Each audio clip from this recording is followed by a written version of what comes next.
پڑھنا بھی عبادت، قرآن پاک پڑھانا بھی عبادت، قرآن پاک سننا بھی عبادت اور سنانا بھی عبادت، قرآن پاک کو دیکھنا بھی عبادت اور دکھانا بھی عبادت۔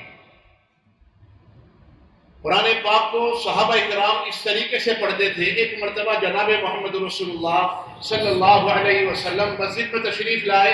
ایک کونے میں حضرت ابوبکر صدیق رضی اللہ تعالیٰ عنہ قرآن پڑھ رہے ہیں اور ایک کونے میں حضرت عمر ابن خطاب قرآن پڑھ رہے ہیں۔ حضرت ابوبکر صدیق آہستہ آہستہ پڑھ رہے ہیں اور حضرت عمر ابن خطاب زور زور سے قرآن پڑھ رہے ہیں۔ قربان جائیے اس نبی مکرم صلی اللہ علیہ وسلم پر تشریف لے گئے حضرت ابوبکر کے پاس۔ فرمایا ابوبکر کیا کر رہے ہو؟ کہا اللہ کے رسول قرآن پڑھ رہا تھا۔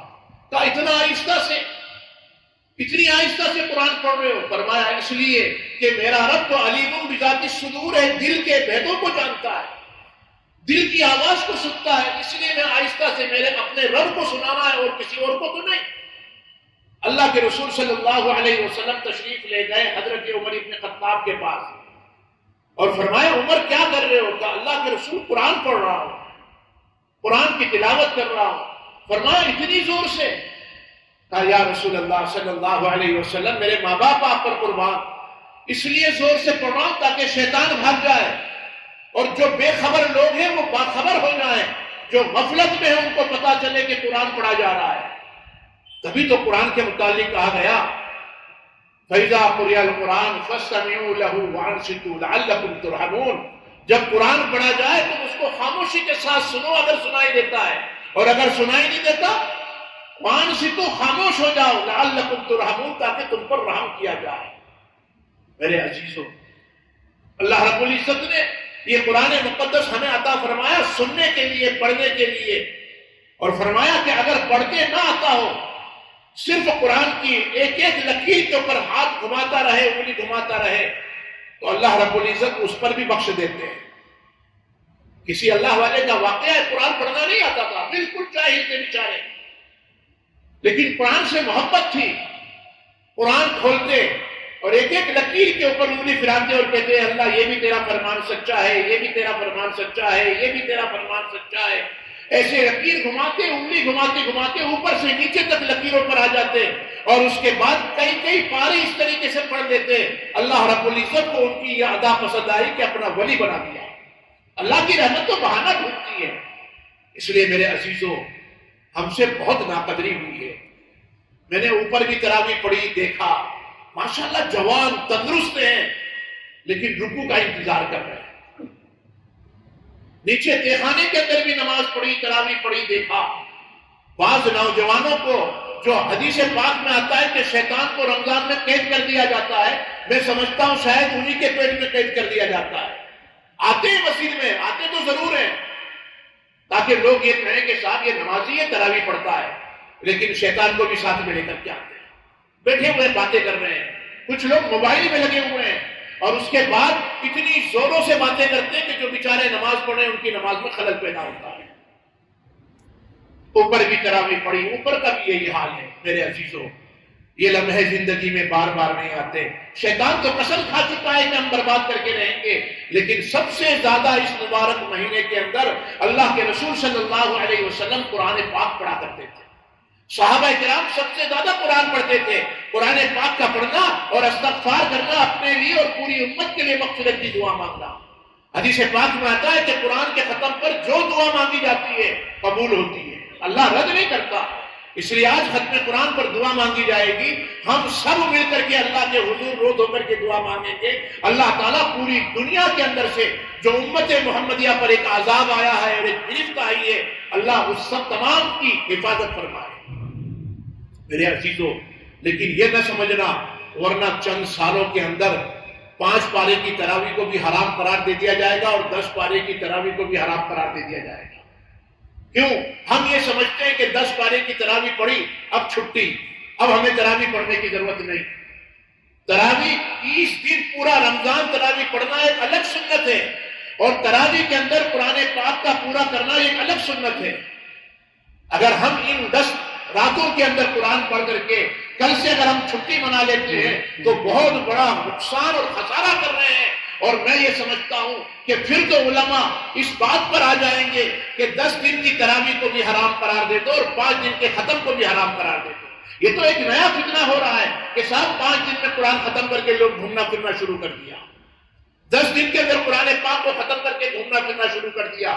ہمارے اکابرین تو قرآن پاک روزانہ پابندی سے پڑھتے تھے. بعض اکابر کا یہ دستور تھا کہ دن میں 1 مرتبہ قرآن ختم کرتے, بعض اکابر دن میں 2 دن میں ختم کرتے, بعض 3 دن میں ختم کرتے, اور بعض اکابر کا یہ حال تھا کہ رات میں قرآن ختم کرتے اور دن میں قرآن ختم ہوتا تھا.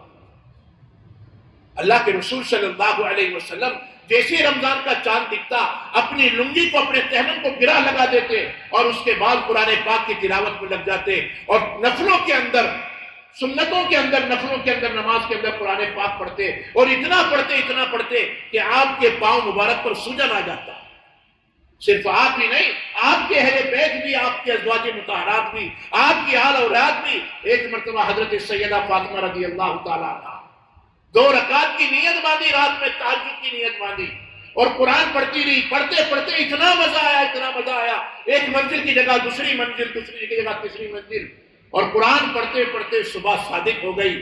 جب سلام پھیرا تو اللہ کے سامنے رو کر کہتی ہے, اللہ میں نے تو صرف 2 رکعت کی نیت باندھی تھی, تیری رات کتنی چھوٹی ہو گئی ہے. اللہ سے شکایت کر رہی ہے. یہ نہیں سوچا کہ میں نے قرآن پاک کو لمبا کر لیا, بلکہ اللہ سے شکایت کر رہی ہے کہ اللہ میں نے تو صرف 2 رکعت کی نیت باندھی تھی, تیری رات کتنی مختصر ہو گئی ہے کہ میری 2 رکعت پوری ہوتے ہوتے رات پوری ہو گئی. اور آج تو ہمارا حال یہ ہوتا ہے کہ شیطان چاروں طرف سے ہمیں گھیرتا ہے, گمراہ کرتا ہے, وسوسے ڈالتا ہے, اور اگر امام سے تھوڑی سی لمبی ہو گئی بس کھجلانے لگتا ہے, او امام صاحب نے لمبی کر دی. یا بعض لوگ ایسے اماموں کو تلاش کرتے ہیں جو یعلمون اور تعلمون کے علاوہ دوسرا کچھ سمجھ میں ہی نہیں آتا. اس لیے میرے عزیزو, اللہ کا بڑا احسان ہے, اللہ نے ہمیں ایک قرآن ختم کرنے کی, ایک قرآن پڑھنے کی, اور دوسرا یہ کہ دوسرا ایک قرآن سننے کی توفیق عطا فرمائی. اس قرآن کو سننے اور سنانے میں جو کوتاہی ہم سے ہوئی ہے اللہ اسے معاف فرمائے, اور آئندہ جو ہے کل سے انشاءاللہ ہم دوسرے قرآن کو سننے کی کوشش کریں, چاہے یہاں پر سنیں چاہے کہیں بھی سنیں, لیکن تراویح کو پابندی سے پڑھیں. یہ بہت بڑی عبادت ہے, اس کے ایک ایک سجدے پر اللہ رب العزت لاکھوں سجدوں کا ثواب عطا کرتے ہیں. لیکن شیطان کیا کہے گا, صاحب ابھی تو پہلا اشرا ہے, کل دوسرا چالو ہوگا, اس کے بعد محنت کریں گے. اور جب دوسرا چالو ہو جاتا ہے تو شیطان کہتا ہے کیوں ٹینشن لیتا ہے یار, شب قدر کے اندر جاگ لینا, بیڑا پار ہو جائے گا. اور جب شب قدر آتی ہے تو شیطان کہتا ہے پورا رمضان نہیں کیا, اب کیا کرے گا ایک دن, چل آئندہ سال دیکھتے ہیں. وہ آئندہ کے اندر ہماری عمر پوری ہو جاتی ہے. اس لیے میرے عزیزوں, جو موقع ملا اس کی قدر کریں, اور ایسے لوگ جو نے قرآن پاک کی قدر کرتے ہیں, اور ایسے لوگ قرآن پاک کی تلاوت کرتے ہیں کہ ہم سوچ نہیں سکتے. بعض گھروں کے اندر مستورات کے متعلق آتا ہے, بعض مسجدوں کے اندر ایسے اللہ والے قرآن پاک کی تلاوت کرتے ہیں, ان کا مشغلہ یہی ہو جاتا ہے. ایک بزرگ کے بارے میں آتا ہے کہ وہ روزانہ قرآن پاک کی تلاوت کرتے تھے, کبھی ہفتے میں قرآن ختم کرتے, کبھی 3 دن میں قرآن ختم کرتے. کسی اللہ والے نے ان سے کہا اگر آپ روزانہ ایک قرآن ختم کرو گے اللہ تعالیٰ آپ کی نسلوں کے اندر قرآن پاک کے حافظ پیدا کریں گے. اس اللہ والے نے روزانہ ایک قرآن ختم کرنے کی عادت بنا لی, اور اس کے بعد لکھا ہے کہ ان کی نسلوں کے اندر بڑے بڑے علماء پیدا ہوئے اور بڑے بڑے حفاظ کرام پیدا ہوئے. اس لیے میرے عزیزو, یہ مبارک مہینہ قرآن پڑھنے کا مہینہ. حضرت ابو بکر صدیق کیا تھے, قرآن کو دیکھا کرتے تھے, قرآن کو پڑھا کرتے تھے اور قرآن کی تلاوت کیا کرتے تھے. صحابہ کرام قرآن پڑھتے تھے. سیدنا عثمان غنی رضی اللہ تعالیٰ عنہ اسی قرآن کو پڑھتے قرآن کے اوپر شہید کر دیے گئے. آج بھی ان کے خون سے خون آلود قرآن سمرقند کی جامع مسجد کے اندر محفوظ ہے, بخارا کی جامع مسجد کے اندر محفوظ ہے. آج بھی ان کے خون سے رنگا ہوا قرآن پاک محفوظ ہے. میرے عزیزو, یہ تو نبی علیہ الصلوۃ والسلام کے داماد تھے, اور ایک نہیں 2 بیٹیاں حضرت عثمان غنی کے نکاح میں ایک کے بعد دیگر آئی. تبھی تو ذی النورین یعنی 2 نور والے صحابی کہا جاتا ہے. لیکن افسوس ہوتا ہے آج ہم قرآن سے دور ہو گئے, مسجد سے دور ہو گئے.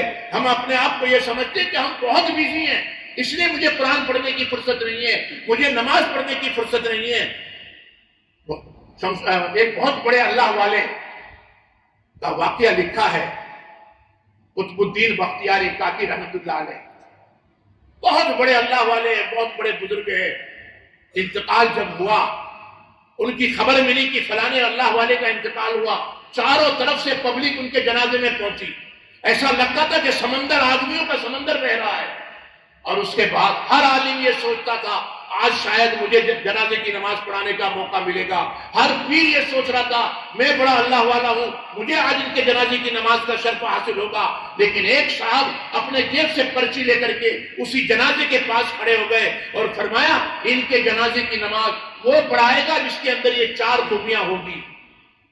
پرچی کھول کر کے پڑھنا شروع کیا. ایک یہ جس کی کبھی تہجد کی نماز قضا نہ ہوئی ہو، ایک وہ جس نے کبھی کسی غیر عورت کے اوپر نگاہ نہ ڈالی ہو، ایک وہ جس نے کبھی بغیر وضو کے آسمان کو نہ دیکھا ہو، اور ایک وہ جس نے کبھی عصر کی نماز کی سنت بھی نہ چھوڑی ہو. بس یہ 4 شرطیں جب سامنے آئی، ہر ایک پیچھے ہوتا چلا گیا. تھوڑی دیر جنازہ رکھا گیا. ہے کوئی بھائی اتنے بڑے مجمع میں ہے کوئی جن کے اندر یہ 4 خوبیاں ہو؟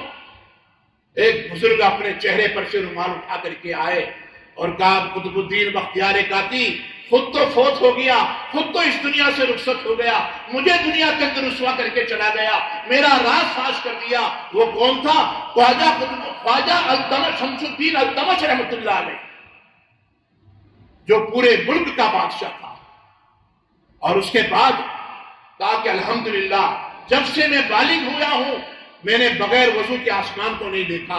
جب سے میں بالغ ہوا ہوں میں نے کبھی تہجد کی نماز چھوڑی نہیں ہے. جب سے میں بالغ ہوا ہوں کسی غیر عورت پر میری نگاہ نہیں پڑی، اور میں نے کبھی عصر کی نماز کی سنت قضا نہیں کی ہے. اور روتے ہوئے آگے بڑھے اور جنازے کی نماز پڑھائی اور فرمایا قطب الدین تم تو انتقال کر گئے مگر مجھے رسوا کر کے گئے. میرے عزیزو، یہ بھی دنیا کے اندر اللہ والے تھے، بادشاہ تھے. آج ہمارے پاس چھوٹی سی آفس ہے، ہم کہتے ہیں میرے پاس ٹائم نہیں ہے. چھوٹی سی نوکری ہے، ہم کہتے ہیں ہمارے پاس ٹائم نہیں ہے، نہ قرآن پڑھنے کا ٹائم ہے. میرے عزیزوں، اس مبارک مہینے کے اندر کثرت سے قرآن پاک کی تلاوت کی جائے، کثرت سے جناب محمد رسول اللہ صلی اللہ علیہ وسلم پر درود پاک پڑھا جائے، اور کثرت سے صدقہ اور خیرات کرے. اللہ تعالیٰ بڑی بڑی بلاؤں کو انہی صدقہ اور خیرات کے ذریعے بڑی بڑی بلاؤں کو ٹالتا ہے، بڑی بڑی مصیبتوں کو ٹالتا ہے. یہ مبارک مہینہ صدقہ اور خیرات کا مہینہ ہے. اپنے مال کی زکات نکال کر کے اپنے مال کی زکات ادا کی جائے تاکہ اللہ ہمارے مال کی حفاظت فرمائے. میرے عزیزو، یہ مہینہ غم خاری کا مہینہ.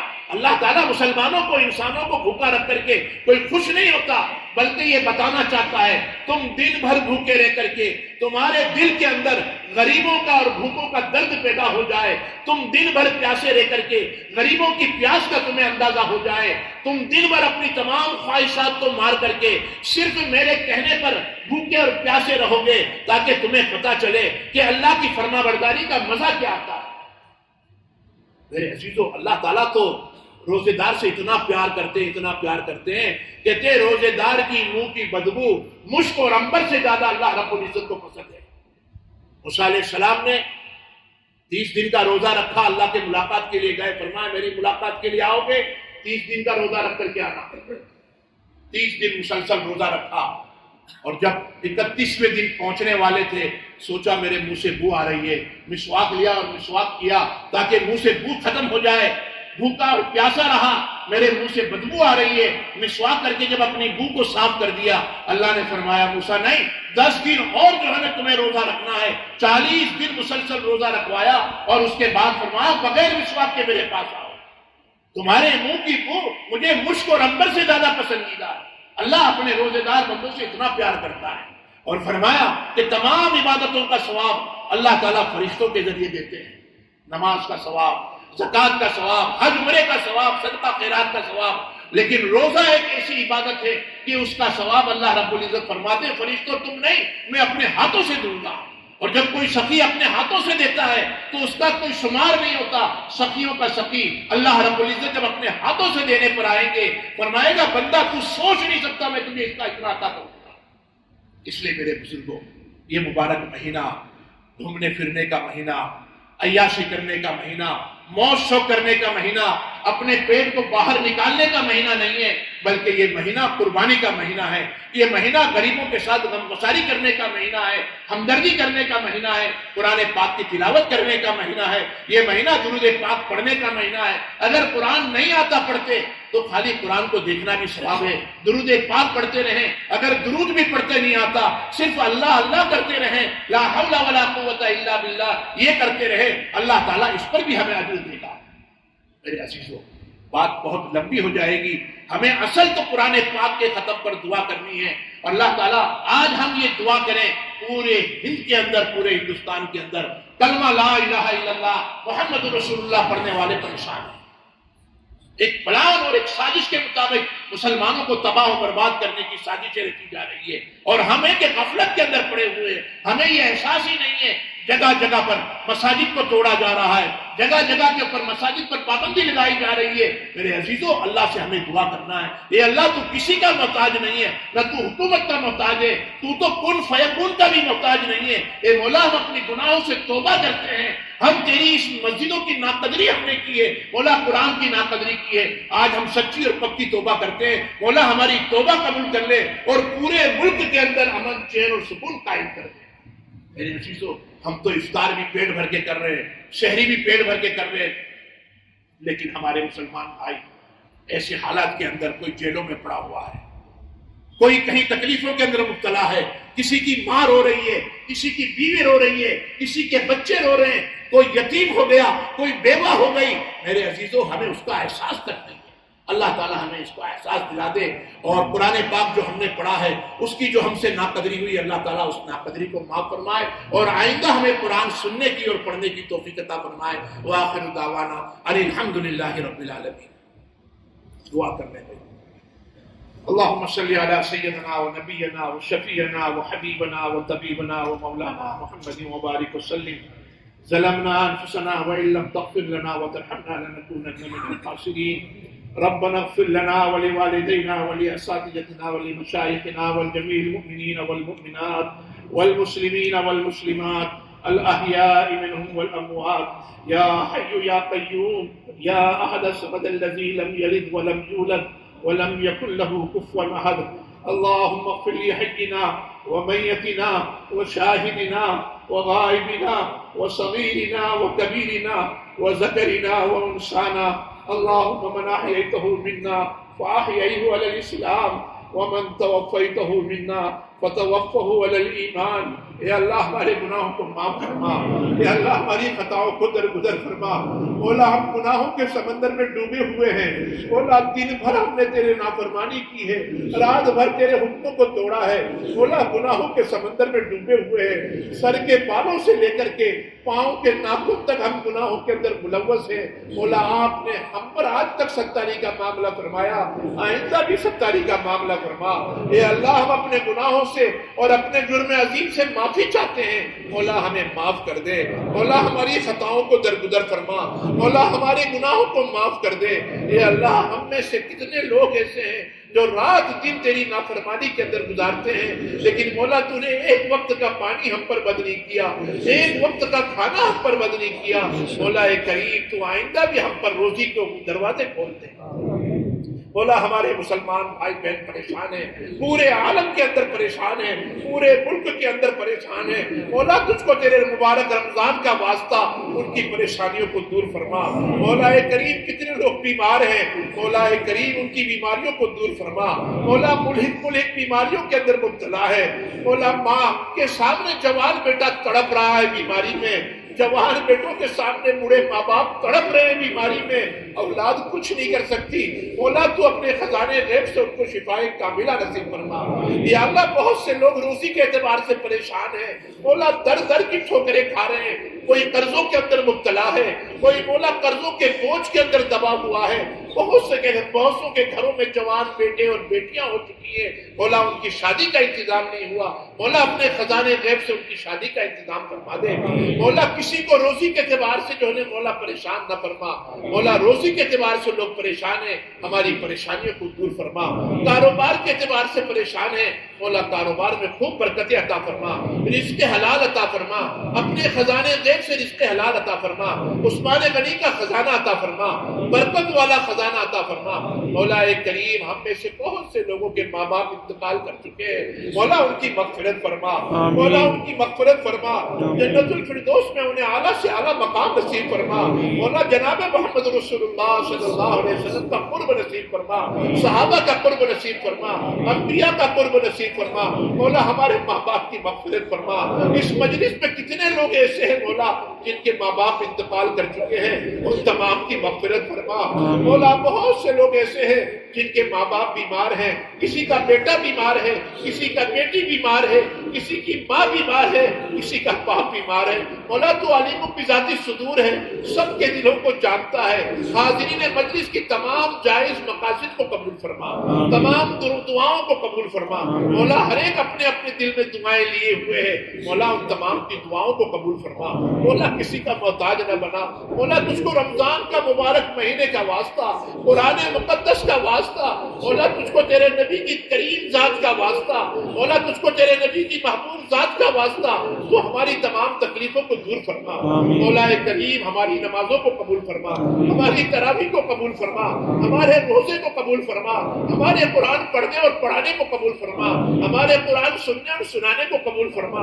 اس میں جو خطائیں ہوئی ہیں مولا تم معاف کر دے، مولا تم معاف کر دے، اس میں جو بھولے ہوئی ہے مولا تم معاف کر دے، مولا تم معاف کر دے، ان تعذبهم فإنهم عبادك وإن تغفر لهم فإنك أنت العزيز الحكيم، مولا اگر تو عذاب دے تو ہم تیرے بندے ہیں، کوئی کچھ نہیں کر سکتے، وَإِن تَغْفِرْ لَهُمْ فَإِنَّكَ أَنْتَ الْعَزِيزُ الْحَكِيمُ، اور اگر تو معاف کر دے مولا تجھے کوئی پوچھنے والا نہیں ہے، تو بڑا غفور الرحیم ہے، مولا تو بڑا غفور الرحیم ہے، إِن تُعَذِّبْهُمْ فَإِنَّهُمْ عِبَادُكَ، اے مولا اگر تو عذاب دے تو ہم تیرے بندے ہیں، تجھے کوئی پوچھنے والا نہیں ہے کیوں عذاب دیا، اور معاف کر دے مولا تو بھی تیرے بندے ہیں، تجھے کوئی بولنے والا نہیں ہے کیوں معاف کیا، مولا تو معاف فرما دے، مولا ہم اپنی جو ہے پیشانی کو زمین پر رگڑ کر کے تجھ سے معافی مانگتے ہیں، مولا تجھ کو اس قرآن کا واسطہ دیتے ہیں، تجھ کو اس نبی کا واسطہ دیتے ہیں، اس مبارک مہینے کا واسطہ دیتے ہیں، ہمارے گناہوں کو معاف کر دے، ہماری خطاؤں کو درگزر فرما،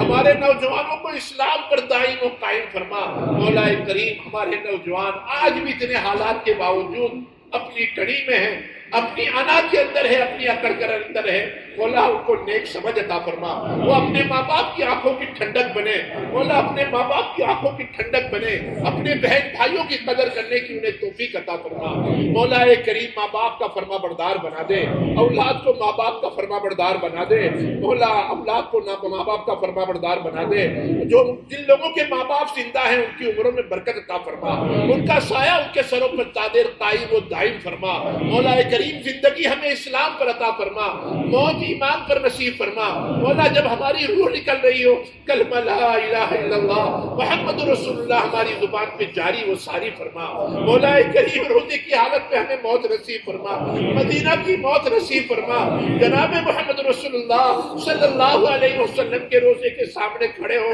ہم آپ پر صلاۃ و سلام پڑھتے ہو، رمضان کا مہینہ ہو، جمعہ کا مبارک دن ہو، اور اس کے بعد ہماری روح قبض ہو رہی ہو، مولا ہماری زبان پر کلمہ لا الہ الا اللہ ہو اور ہماری زبان پر صلاۃ و سلام ہو، اس وقت ملک الموت ہماری روح نکالے، ایسے فیصلے فرما مولا، ایسے فیصلے فرما تاکہ کل قیامت کے دن اگر تو ہم سے پوچھے تیرے اسلام کی اور تیرے کلمے کی گواہی کون دے گا، اس وقت میرا نبی ہمارا نبی ہمارے کلمے کی اور ہمارے اسلام کی گواہی دے، مولا ایسے فیصلے فرما، مولا کریم امت پریشان ہے، اس کی پریشانیوں کو دور فرما دے، مولا جو لوگوں نے مسجدوں کو آباد کیا ہے ان کی نسلوں کو آباد فرما، ان کے گھرانوں کو آباد فرما۔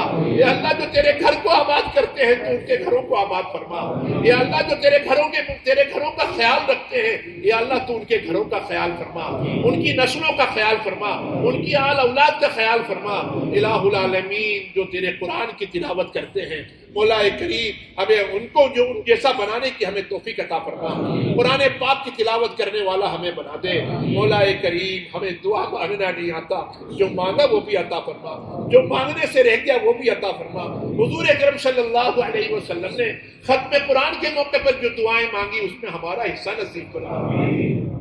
جو شرور سے پناہ مانگی مولا ہم بھی پناہ مانگتے ہیں، ہماری پناہ قبول فرما مولا کریم۔ اس مسجد کے اندر کیسے کیسے لوگ بیچارے کتنی دور سے آ کر کے قرآن پاک کو سننے کے لیے آتے تھے مولا، صرف تجھے راضی کرنے آتے تھے مولا، تو ان کو اور ان کی نسلوں کو راضی کر دے مولا۔ اس مسجد کو اور تمام مساجد کو آباد کرنے والے مسلمانوں کو آباد فرما مولا۔ تجھ کو تیرے نبی کی مقدس ذات کا واسطہ ہم تمام کی جائز مقاصد کو قبول فرما مولا کریم۔ جن لوگوں نے دعاؤں کے لیے کہا ہے یا جو متمنی ہے یا جن کا ہم پر حق ہے مولا، ان تمام کی جائز مقاصد کو قبول فرما مولا کریم۔ ہمیں دعا مانگنا نہیں آتا مولا، جو مانگا وہ بھی عطا فرما، جو مانگنے سے رہ گیا وہ بھی عطا فرما۔ حضور اکرم صلی اللہ علیہ وسلم کے صدقے اور طفیل میں ہماری دعاؤں کو قبول فرما۔ سبحان ربک رب العزت عما یصفون وسلام علی المرسلین والحمد للہ رب العالمین برحمتک یا ارحم الراحمین۔